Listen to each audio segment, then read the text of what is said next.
नमस्कार दोस्तों, आप सभी का स्वागत है हमारे इस आदि सागर यूट्यूब चैनल में। दोस्तों, एक बिल्ली ने बताया, औरत जब लेटी हो तो चुपके से उसकी एक चीज जरूर हर मर्द को छूनी चाहिए। भाग्य चमक जाता है, उनको मिलता है ढेरों आनंद और वह हो जाती है। हमेशा के लिए आपकी यह चीज पुरुषों को छूना भी है। बहुत जरूरी नहीं तो पति पत्नी में प्यार कम हो जाता है, गर्लफ्रेंड बॉयफ्रेंड में प्यार कम हो जाता है।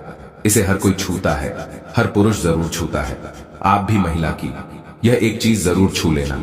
आपका भाग्य चमक जाएगा, किस्मत चमक जाएगी, आप करोड़पति लखपति हो जाएंगे, धनवान बन जाएंगे। प्राचीन जानकारी चैनल में आपका स्वागत है।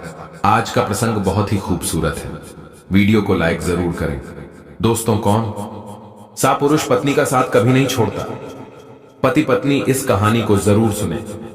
दोस्तों, इस कहानी को पूरी निष्ठा के साथ जो सुनता है, उन पति पत्नी के रिश्तों में किसी भी प्रकार की कमी नहीं आती, बल्कि उनके बीच का बंधन और भी मजबूत हो जाता है।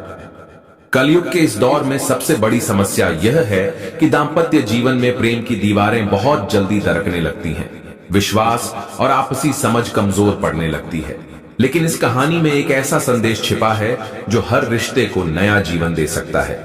यह कहानी एक रात की दुल्हन की है, जहां एक नव विवाहित दुल्हन अपने पति से केवल एक ही रात के लिए मिलती है और फिर किस्मत की उलझनों के कारण दोनों बिछड़ जाते हैं।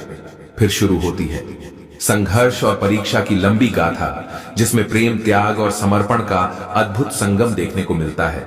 पति पत्नी के बीच सच्चे प्रेम का यह प्रमाण दर्शाता है कि चाहे कितनी ही बड़ी मुसीबतें क्यों ना आ जाए, अगर प्रेम सच्चा हो तो समय और दूरी उन्हें अलग नहीं कर सकते।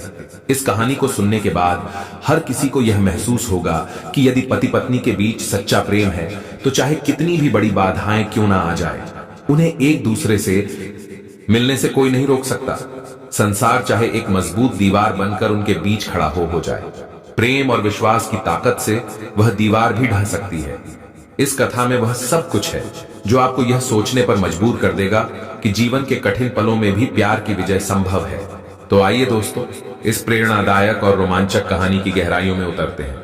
भगवान नारायण माता लक्ष्मी से कहते हैं, देवी लक्ष्मी ध्यान से सुनो। आज मैं तुम्हें एक ऐसी कहानी सुनाने जा रहा हूं जो प्राचीन काल की है। इस नगर में एक प्रतिष्ठित सेठ रहता था। वह अत्यंत धनवान था और उसकी प्रसिद्धि दूर दूर तक फैली हुई थी, परंतु उसके जीवन में सबसे मूल्यवान धरोहर उसकी इकलौती बेटी थी। यह बेटी न केवल रूपवती थी, बल्कि गुणों की खान भी थी। वह सेठ अपनी बेटी को बहुत प्यार करता था और उसके भविष्य को लेकर हमेशा चिंतित रहता था।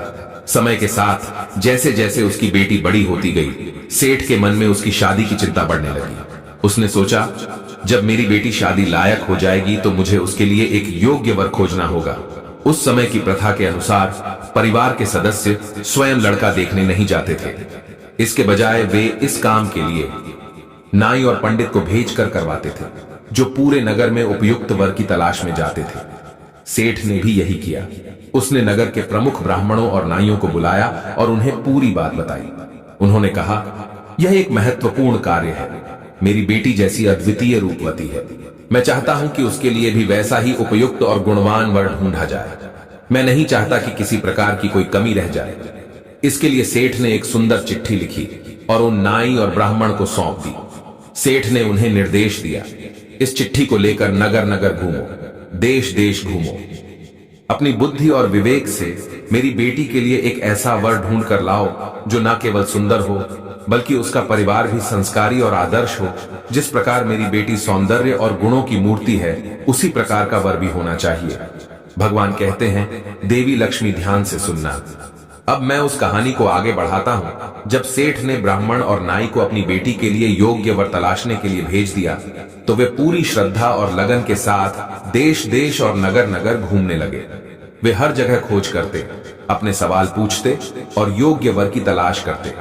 परंतु विधि का विधान कुछ ऐसा था कि इस खोज में उन्हें कठिनाइयों का सामना करना पड़ रहा था। जहां कहीं उन्हें सुंदर और गुणवान लड़का मिल जाता था, वहां परिवार में समृद्धि या घर की स्थिति संतोषजनक नहीं मिलती थी, और यदि कहीं परिवार संपन्न और संस्कारी मिल जाता तो उसमें योग्य लड़के की कमी रह जाती है। यह खोज एक कठिन पहेली बन गई थी।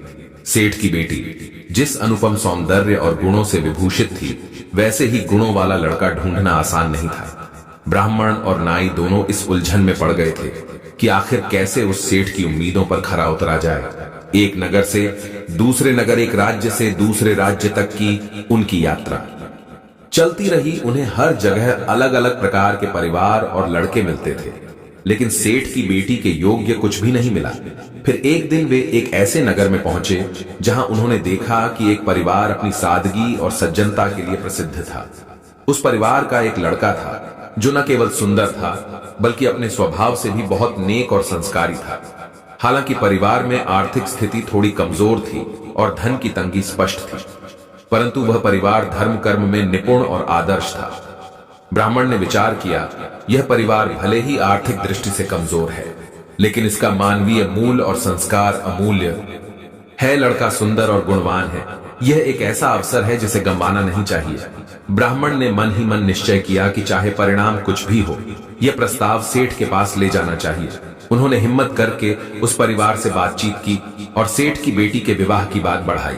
उस परिवार ने बड़ी ही विनम्रता से उस प्रस्ताव को स्वीकार कर लिया और विवाह की तिथि पंडित ने निश्चित कर ली।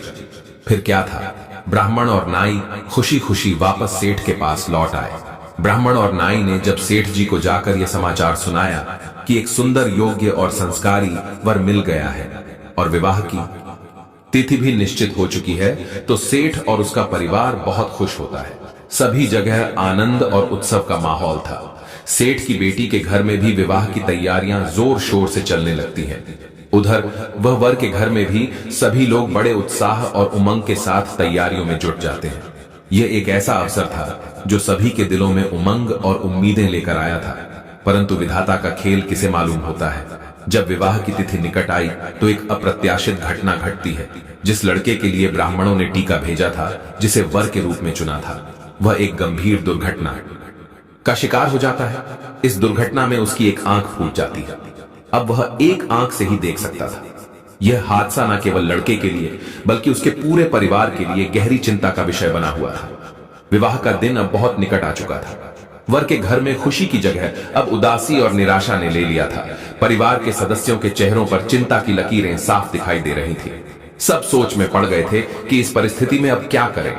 यदि लड़के को एक आंख से दूल्हा बनाकर बारात में लेकर जाते हैं और दुल्हन के परिवार ने इसे देखकर शादी करने से मना कर दिया, तो यह पूरे परिवार के लिए बड़ा ही अपमानजनक होगा। न केवल वर का परिवार बल्कि पूरा मोहल्ला और समाज उनकी हंसी उड़ाएगा। यह उनके मान सम्मान का प्रश्न बन गया था। वर के परिवार के बुजुर्ग, विशेष रूप से लड़के के दादाजी, जो बेहद समझदार और अनुभवशील व्यक्ति थे, उन्होंने सभी को सांत्वना दी। उन्होंने कहा, चिंता मत करो, हमें एक उपाय करना होगा। हम रास्ते में एक किराए का दूल्हा ढूंढ लेंगे, उसे कुछ धन देकर और समझाकर हमारे साथ बारात में शामिल कर लेंगे। जब विवाह संपन्न हो जाएगा तो बाद में हम अपनी बहू को स्थिति समझाकर घर ले आएंगे। इधर भगवान नारायण माता लक्ष्मी को समझाते हुए कहते हैं, हे देवी, इस कथा को ध्यान से सुनना। जब बारात रास्ते में आगे बढ़ रही थी, हर कोई चिंता और आशंका से घिरा हुआ था। सभी सोच रहे थे कि क्या किया जाए और कैसे इस मुश्किल को हल किया जाए। तभी यात्रा के दौरान बारात घने जंगल से गुजर रही थी। वहां एक पेड़ के नीचे एक सुंदर कुमार सोया हुआ था। उसका रूप और सौम्य चेहरा देखकर बारात में शामिल लोगों के मन में विचार आया कि इससे सुंदर दूल्हा कहीं नहीं मिलेगा। लड़के के दादाजी, जो बेहद समझदार और अनुभवी व्यक्ति थे, उन्होंने तुरंत उस लड़के को जगाया और उससे पूछा कि तुम कौन हो और इस जंगल में क्या कर रहे हो। कुमार ने आंखें खोलकर देखा और कहा, मैं एक गरीब आदमी हूं और मैं यहां कुछ व्यक्तिगत कारणों से आया हूं। यह सुनकर दादाजी ने कहा, तो फिर हमारे साथ चलो, हम तुम्हारे लिए एक काम देते हैं। लड़के ने हैरानी से पूछा, मुझे क्या करना होगा? दादाजी ने कहा, तुम्हें ज्यादा कुछ नहीं करना है। हम तुम्हें एक रात के लिए दूल्हा बनाएंगे और तुम्हारा विवाह कराएंगे। इसके बदले में हम तुम्हें एक सोने की मोहर देंगे। कल सुबह होते ही तुम अपने रास्ते चले जाना। मित्रों, पहले तो उस लड़के ने मना कर दिया, लेकिन रात में मौजूद अन्य लोगों ने उसे समझाया और कुछ ने दबाव भी बनाया। तब आखिरकार वह लड़का मान जाता है, क्योंकि उसके पास उस समय कोई विकल्प नहीं था और उसे यह प्रस्ताव किसी अद्वितीय अवसर जैसा लगा। बारात ने उस कुमार को दूल्हा बना लिया और उसे सजाकर पालकी में बैठा दिया। सभी ने राहत की सांस ली, मानो अब सब ठीक हो जाएगा। बारात जब लड़की के घर पहुंची तो वहां का दृश्य देखने लायक था। हर तरफ खुशियों की गूंज थी, ढोल नगाड़े बज रहे थे और लोग बारात का स्वागत करने के लिए तैयार खड़े थे। लड़की की मां और पिता ने जब पालकी से निकले दूल्हे को देखा तो उनकी आंखों में खुशी और गर्व था। लड़की ने भी पर्दे के पीछे से अपने दूल्हे को देखा और मन ही मन प्रसन्न हुई। उसने सोचा, मेरा पति कितना सुंदर है। लेकिन उस बेचारी को यह नहीं पता था कि यह दूल्हा असल में किराए का दूल्हा है। राजकुमार ने अपने मन में एक द्वंद्व महसूस किया। वह जानता था कि यह सब केवल एक रात का नाटक है और सुबह होते ही उसे यहां से चले जाना है। लेकिन उसके दिल में यह विचार भी आया कि इस अनजान लड़की के साथ रात बिताना एक बड़ी जिम्मेदारी है। उसने मन में ठान लिया कि चाहे जो भी हो वह इस लड़की का सम्मान बनाकर रखेगा। दूसरी ओर लड़की के माता पिता बेहद खुश थे। उन्हें ऐसा योग्य और सुंदर दूल्हा जो मिला था। लेकिन विधाता का खेल यही खत्म नहीं हुआ था। विवाह के बाद बड़े हर्ष उल्लास और विधि विधान से सभी रस्में पूरी की गई। पूरे नगर में उत्सव का माहौल था और सेठ की बेटी का विवाह एक बड़े समारोह के रूप में संपन्न हुआ। वह पल हर किसी के लिए अनमोल था। पुराने रीति रिवाजों के अनुसार विवाह के बाद दूल्हा दुल्हन को अटारी पर चढ़ाया जाता था ताकि वे आराम से कुछ समय बिता सके और एक दूसरे से परिचित हो सके। अब किराए का दूल्हा, जो असल में एक अजनबी लड़का था, दुल्हन के साथ अटारी पर पहुंच जाता है। उसने दुल्हन को देखा और उसकी सुंदरता को, उसकी मासूमियत ने उसे कुछ पल के लिए स्तब्ध कर दिया। वह सोच में पड़ गया कि किस परिस्थिति में वह यहां आया है और अब क्या करना चाहिए। उसके मन में एक बड़ा संकट था। वह जानता था कि वह सिर्फ एक रात के लिए यहां आया है और सुबह होते ही उसे इस जगह से जाना होगा। लेकिन उसे यह समझ में आया कि यह दुल्हन उसके लिए केवल एक रात की कहानी हो सकती है, परंतु इस लड़की के लिए वह उसकी पूरी जिंदगी था। वह सोचने लगा, लड़कियों के पास उनकी इज्जत ही उनका सबसे बड़ा गहना होता है। अगर मैं यहां से चला गया और इस लड़की का भरोसा तोड़ दिया तो इसकी जिंदगी बर्बाद हो जाएगी। यह कैसे अपने पति के पास लौटेगी जिसके साथ इसकी शादी पहले से तय हुई थी। मेरी जिम्मेदारी बनती है कि मैं इसका सम्मान बनाए रखूं और इसे किसी भी तरह की शर्मिंदगी से बचाऊं। दुल्हन, जो अब तक सोच रही थी कि सब कुछ सामान्य है, अपने दूल्हे के बर्ताव से थोड़ी चिंतित हो गई। उसने देखा कि उसका पति चुपचाप बैठा है और उससे बात नहीं कर रहा है। यह उसे परेशान करने लगा। उसने साहस जुटाकर पूछा, महाराज, क्या आपको कुछ पसंद नहीं आया? क्या मैं आपके योग्य नहीं हूं? इस पर कुमार ने उसे सांत्वना देते हुए कहा, नहीं, ऐसा कुछ भी नहीं है। फिर भी दुल्हन के मन में संदेह और चिंता बनी रही। लड़के ने देखा कि वह सवालों से घिर गया है। उसने बात को संभालते हुए कहा, तुम्हें चिंता करने की आवश्यकता नहीं है, मैं बस कुछ सोच रहा हूं। यह सुनकर लड़की ने राहत की सांस ली, लेकिन मन में अब भी कुछ सवाल थे। लड़के ने मन ही मन यह निर्णय लिया कि वह इस रात को केवल बातचीत से गुजारे ताकि इस लड़की का सम्मान सुरक्षित रहे। उसने सोचा, यदि मैं इसका सम्मान बनाए रखूंगा और इसे किसी भी तरह की असमंजस में नहीं डालूंगा तो शायद यह मेरी आत्मा का कर्तव्य पूरा होगा। वह जानता था कि यह रात गुजरने के बाद वह फिर से अपनी पहचान के साथ अपनी राह पर लौट जाएगा। लेकिन इस लड़की के